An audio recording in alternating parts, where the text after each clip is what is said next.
О,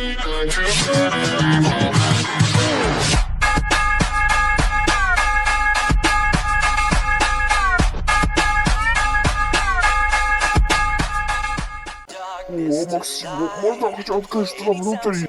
Нет, 4. Мы просто хотим доставить посылку, как обещали. И мы не станем открывать, как мы обещали. Поедем на автобусе. Всегда поездка успокаивает. Доброй ночи. И глазка мне глядит.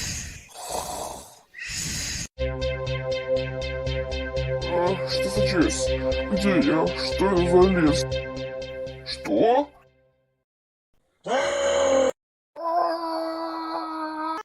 Ты что ты там делаешь? Я тебя везде ищу. Чего это ты там кричишь? Не сделать за что это какой-то кролик. Он хотел меня убить. Да успокойся уже. Мы сейчас приедем.